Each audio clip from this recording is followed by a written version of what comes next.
So good. So good. All right, so let's bring out the co-creator of Empire, the director of Precious and The Butler, Mr. Lee Daniels.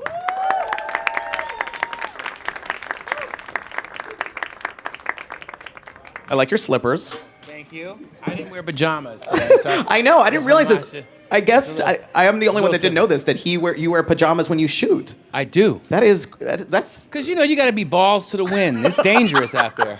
It's dangerous. I know. I said next time I do an Apple talk, I'm going to be in pajamas. So tell us a little bit about the creation of Empire. You did this with Danny Strong, he was the screenwriter of The Butler. Yeah. Tell us how this sort of the origin story for this. He came to me when I was when we were shooting Butler at the real tail end of Butler, Okay. and he asked me to. He said, "What do you think of telling your life story as a musical in the hip hop world, and as a film?" And so I slept on it, and I said, "You know what? I want to make money." So I think that we should, Danny. We've done movies, so let's try this TV shit. You see how it works, and so I said, if it's TV, then yeah. And then the question then became whether or not it was cable or whether it was prime time, because I really wasn't familiar with TV and how it works and all. And so I chose prime time so that I could really make money. But because I thought it would challenge me to, how do you tell a story about hip hop and not curse? Yeah. So for me, the challenge creatively was telling that story and not use the F-bomb, which I do in all my movies, do you know? I mean, you were saying it's kind of about your life, especially the stuff about Jamal in particular, right? That sort of is mirrored on. That is, but all of it is. All of it is. All of it. All of the characters are. My sister is Cookie. My aunts are Cookie. These are people that are very real and that were based on people that I know or have grown up to know. And I think what's interesting is not just about the past, but also the now. And I don't think that we've seen African Americans that are billionaires. I mean, on screen, the public has, and I mean, I know African Americans that are millionaires and billionaires, and they still get down. Yeah. Yeah. And so I think that there's that public persona that we give for America, and that's what happens behind closed doors that I'm trying to tell. Yeah. This is a question from my mom because my mom loves Empire, and so my mom, she does. She loves it. How old is she? She'll be 60 in September. That's she lives in Atlanta, and she Is she white? She's white. She is white. I'm white. Yes, my mother is also white. But she wanted to know who Lucius is based on because there's a little Diddy, there's a little Jay-Z, there's a little Berry Gordy. Is he a combo of all those people? Did you kind of base him on anyone in particular? Yeah, he's a little bit of all of those. He's everybody, and he's Gamble and Huff from Philadelphia. He's based on my dad. He's based on me getting into the industry. I've done some things that I've had to do that I'm not proud of as a young kid to get to where I had to get to, and so I think he's based on a combination of many African American men that have had to do things to get to where they had. It's no different than American men, because this is no different than Joe Kennedy. Yeah. What he did back then. No, totally. Is it fun when you guys are writing this show? There's so many characters that are sort of like, kind of cloaked versions of real people. Like in this week's episode, there's an artist on Empire named Tiana, who is kind of like Rihanna a little bit. Is that fun to sort of write these sort of like kind of cloaked versions of people? Yeah. Okay. Yeah. But are you worried about Rihanna like coming to your house though? No. Okay. Because she wasn't. The thing is that I called her Tiana because it was based after my cousin. The name came from my cousin, and originally she was written as this. Did we see that clip? Yeah. Well, that's what I was gonna. Well, she was written as a this hardcore sort of rapper, sort of gangster, sort of very butch, sort of and then the powers to be created something that was completely different, and And I went with it and made the best of it, and I'm really excited about her. Yeah. I think she's a discovery. Yeah, she's amazing. She's great. So let's watch a clip. Actually, this is from tomorrow night's episode of Empire. This is sort of a new artist who Hakeem, Lucius and Cookie's youngest son, sort of takes a liking to. It's crazy. I can't watch this crazy. I don't care whether it's a movie, whether it's a theater piece. Whenever I see my stuff, I get nauseous. Really? Yeah. It's always so good, though. Thank you, but I get nauseous because Yeah. I'm looking at it thinking, what did it this? Yeah, I can't get away from it, so I don't watch it. Okay. Half of it. Well, don't puke on me. No. Go run to the back room if you get nauseous. So let's talk about the music though, because I interviewed you for a story in EW, and you were telling me that you actually aren't that familiar with the hip hop world. You are more like Diana Ross, like kind of old school people. So it was your kids who actually told you who to go to, right? That's correct. Yeah. I know now. Ask me anything. Anything. all right, I mean, because the research that has to be done. Right. I know it all. But when I came to it, part of the challenge too, and part of the exciting part of doing something is always learning. How can I push myself into a place of what new can I discover about myself and what can I learn? And so I knew nothing of hip hop. And so my kids said, like, why are you even trying to pretend that you know? And so I said, well, I got a check. I got to write it. So what do I do? And they said, well, you should talk to Timberland. I said, who is that? And then I found him, called him up, and we connected. And I pitched him this story. And that 48 hours later, he came up with the most fantastic music. And it was great. It was fantastic. Yeah.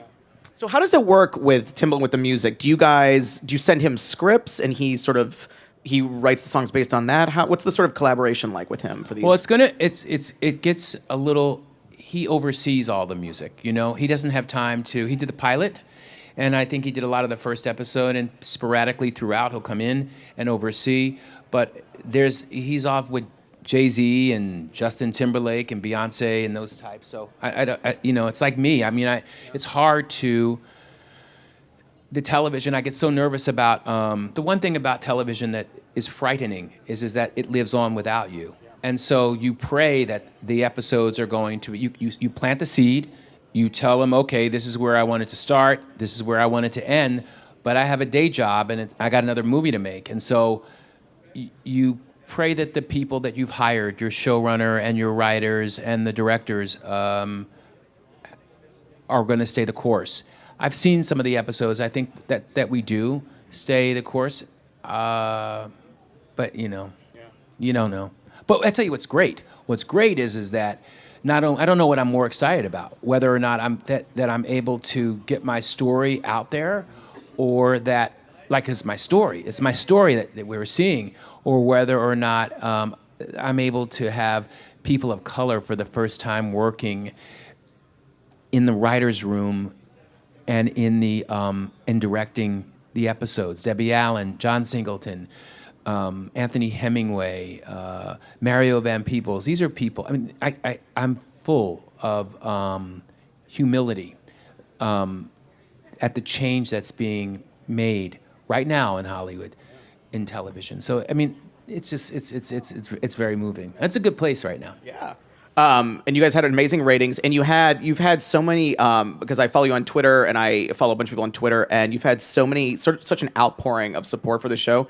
And I think on Friday, I think it was, Shonda Rhimes tweeted that she loved the show and she was kind of obsessed with it. And that must have been exciting because you're obviously a huge filmmaker, but she's sort of like the fairy godmother of television, I feel like. How about I fell to my feet?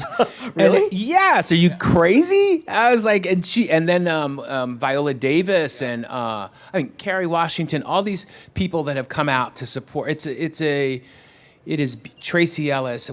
What it is I can't believe that we are up against Blackish. It's like, what the, why are we? Because I love that. I don't know what to do now because that's my favorite show. I know, it's a great show too. So I think that it's it beats that crabs in the barrel theory. If you ever heard that, the crabs in the no. It's so old fashioned. Look it up. Okay, all right. I mean, where were you when you heard the ratings? Because was that another fall to your knees moment? Because you had the highest, I think, premiere on Fox in 3 years for a drama, and you improved upon Idol, the demo for Idol, which like that rarely happens. So that must have been, was that just an amazing moment for you? I don't know from ratings, and I really didn't think it's like the lotto hit. Let me just say, look, getting the pilot greenlit is like hitting the lottery. You have to understand, it's like hitting a lottery. I don't care who you are. Getting a pilot greenlit by any primetime network is hitting that. To then have it go to air is like the mega lottery. Yeah. So to then have those ratings it's like, what is We on Mars? So it was sort of shocking, and I didn't think it. And America's fickle, just because it's good. I like everything that I do. That doesn't mean that America does. So they're all like, all of my projects are like my children. I like them equally. So I really didn't know if they would respond. I didn't really know. So, and I try not to. I try really hard not to read reviews unless my friend Anika, who's out here somewhere, sends them to me. Says, "Did you see what they say about you here?" It's normally a bad one. You got great reviews, though. You got great reviews. I know. That's what she said. Yeah, you did. Yeah. EW gave you an A-. Did you? Yeah, we gave you an A-. Yeah. Oh, that's really nice. Good review. Yeah. I'm tooting my own horn here. Thank you. Tell me about. I love this story. Taraji told me this story too when I interviewed her about casting her because she not I'm only. still tripping on the A-. I know it's good. Why not an A? Well, I don't know. I didn't actually review it. This is why I don't want. It wasn't me reviewing it. I just wrote the story. It was our TV critic. I got to be objective. That's why I don't want to hear the reviews. Well, that's a great review. A-. Yeah, that's a wonderful. If that was my average in high school, I'd be very pleased with myself. Okay. Or college. Yeah. You'd be on the honor roll. You're on the honor roll, Lee Daniels. Okay. But so Taraji told me when you guys cast her, one of her ultimatums was you have to also cast Terrence. She's out of her mind, and she's correct, and she's out of her mind. She says to me, we're Skyping, and I say to her, as I was in conversations with, I'll say it, I was in conversations with Wesley Snipes, and I was interested in bringing him back to TV, and it's not like Terrence and I weren't friends. We are not only friends, we're buddies. Yeah. And speak daily. And we were looking to do another film together. We didn't know it was going to be like the Marvin Gaye story or some Italian story in Italy or something. We were trying to find something. And he's a genius, And so I didn't think he wanted to do film. So I'm talking to Wesley, thinking that, this is come back. And Taraji, I Skype her. She's like, I'm looking at her, the one, and she says, "Well, it's a good script and everything, but I really think we should do this with Terrence." I said, "We? Since when did you had a job?" And that's when I knew it was Cookie, because who else is going to make those demands before she even got the job? Yeah.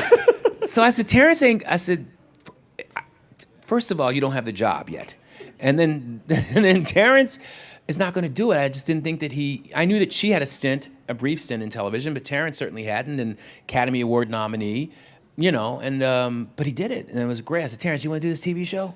Came in, they tested, magic chemistry, and I knew that no matter what happened, their love affair, to me, is like Hepburn and what's his name? Hepburn and Tracy? Tracy, yeah. Those two, just they have a connection. Yeah.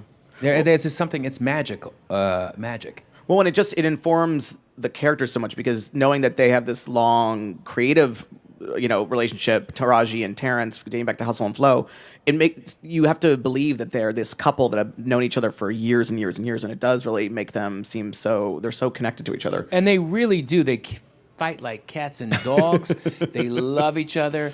They've never had sex ever, and he tries, and but she knows that, and I think they both know that if in fact it ever worked, he's married, right. But if it would lose the magic. Yeah. You know what I mean? They're so good together, though. Did you, when you were writing Cookie, though, did you know that? Because I think Cookie really, she's sort of the breakout character. I mean, she really is the one. She says what everyone is kind of thinking, and she's so funny. Did you know writing her that she would be that she would become a fan favorite? I write for women. Yeah. You know, I love women. I should have been straight, you know, because I write for women. I really love women. Yeah. I grew up with women, and they were so influential in my life. And they're so much smarter than men, you know? They're so like a step ahead of us, you know? And so, it was like The Butler when we wrote the character of Gloria. I had to make her a drunk. Like, yeah, she's got to have an affair with her next door neighbor. Who cares if it's true? Yeah, it's complications. Yeah, I love that. Have you talked to Oprah about guest starring on Empire? Yeah, I did. She can't Okay. because of OWN, but Denzel, she loves it though. She was so kind. She said that it changes. I don't forget the exact word. I don't want to quote because we're on podcasts and this forever and ever. Something like her quote was like, "It redefines television." Wow. Wasn't that nice? And then Denzel is going to guest star. He said, "I haven't been on television for forever, but this right here, I'm gonna be a part of." So Like that's this really, season? I hope. I mean, no, it's too my late gosh. this season Okay. because we have the finale coming up. But he's going to be on it, so that's Yeah. great. What about you? Have worked with Mariah Carey twice. What about Mimi? Of course. Will Mimi appear on Empire? She's certainly all of my friends. Lenny Okay. Kravitz, Foxy Brown, Patti LaBelle, Gladys Knight, Snoop Dogg has guest starred.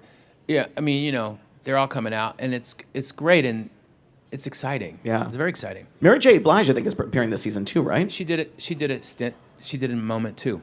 And Courtney Love is doing a pretty Genius. major arc. Yes, Genius. She yes, plays- Courtney Love is coming on Empire. You know what we did was part of this was so exciting was that what we did was we brought in the writers' room. We brought in people that came in with stories, and we brought in the producer of Whitney Houston's last album, and how she couldn't. The producer said how she couldn't. Like she was so she knew that she knew that the instrument was gone, and she would bullshit her way through she would like talk to you, baby, baby, baby, and just talk to you know, and when it came time to sing, she would just start you know, and how it would, and then she just, you know, it wasn't there, but something happened, and it was like a moment of magic happened, and there was a moment on her last album where it was like God said, you can sing. And the voice came back for like a 30 seconds, and it was like, what the, you know? And so I grabbed onto that story, and that's what Courtney plays in she plays that sort of Whitney Houston character. I can't wait for that. That's amazing. And also, one of your friends, Naomi Campbell, has Nene, a very. yes. Oh, you call her Nene? Yeah, I love that. she's in it. She plays She's kind of like she's kind of yeah. a hoe. Yeah, she's a hoe. For show. Yeah. She's like a cougar hoe. But she's an English hoe. Yes, oh, They're that's true too. different. Yes, but she debuts in a gold lame jumpsuit. that is- Everything. It's all about the fashion. Yes. I wanted to make Dynasty. Danny and I, what we had in common was King Lear. We both love King Lear. We both love Lion in the Winter. And I'm obsessed with Dynasty growing up. And I miss that. Yeah, I miss absolutely. that. I miss that. And so fashion was part of it. Yeah. And so fashion, we have tons of fashion, furs, diamonds, and tons of Louis Vuitton. I love that. I love that. That just seems like your life. I was watching you. My life. Yeah, your life seems very fashionable and fun.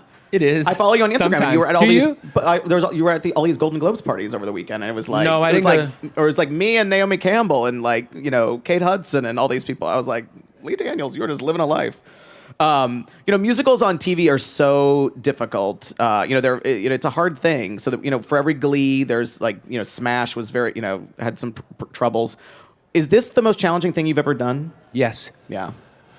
Hardest thing ever. Yeah. Only because I'm not the ultimate decision maker. Yeah. If something is on, my name's out there. Yeah. It's my name. And if I'm not the only one making decisions. I have to collaborate, and I've as in the world of film, the director is God, and especially in the world of independent cinema, there is no the buck stops here. So everything that you see on that screen, I'm responsible for. It doesn't work like that in television. In that everybody has a say so. Yeah. And so you've got to navigate around and sort of, you got to. I mean, they all want to help. They all want the best for the show, but it is what it is. What can you say? So next you're doing a Richard Pryor biopic, right? Yes. So what can you say about that? Starring Mike Epps And Kate Hudson. and Kate Hudson. Yes, and Taraji's in it, and Oprah's in it, and a couple of other people. But yeah, That must have been incredibly difficult to find the right guy to play Very hard. that icon. So why Mike? What was it about him? he's like me. He's like Richard. We all have come from very dark pasts. We don't. I'm always looking to do better. It's never good enough. I don't like my work. I don't necessarily, I like them, but I'm not, I don't fawn over them, I'm always nervous. And that's what Richard had in common. That's what Mike and I have in common. And we're always sometimes not so good, to our detriment. We're living in a moment of truth that sometimes hurts our career. I mean, the thing that I think is most amazing about Empire, and the thing that I responded to the most, is the storyline with Jamal. I mean, how important was that for you, or how difficult was that for you also to put that story on network television? I think that's, homophobia is rampant everywhere, but I think within the African American community and even the music industry, it's a big deal. Was that difficult? Was that difficult to sort of portray? And I was very anxious to talk about that, and I think that. When I was doing Precious, we were, I had to do research, tons of research. And I went to the Gay Men's Health Crises clinic in Manhattan here and Chelsea. And I expected to see gay men there, and there weren't gay men there. All there were African-American women and children. Babies, infants, and I remember the image as clear as day. And I thought, what is this? Why is this? And it was like that aha moment that Oprah talks about. Look, these men on the down low are infecting African American women and children. And they're doing it because they're on the down low. You can't hate them because they're on the down low. They're on the down low because the pastor says, your neighbor says, your mama says, your buddy says, your friends say, you cannot come out. It's bad. It's bad being a black man. Why are you going to add gay on top of it? So, and so I think that this addresses it. This takes it home. It hits straight to the heart of homophobia in a way that addresses the ignorance. I think it's the civil rights movement of today, it's hard to live in your truth. I get lots of haters for it, from celebrities even, but that I live in my truth and I will die in my truth. Yeah. I mean, what is a Lee Daniels project? Like, what do you think it needs to have in order for you to want to direct it? Is there something that do you look at things in material that you're like, that's something I want to do? Is there like a common thread, do you think? Family. I like family is, I think is in like all of my stuff. And,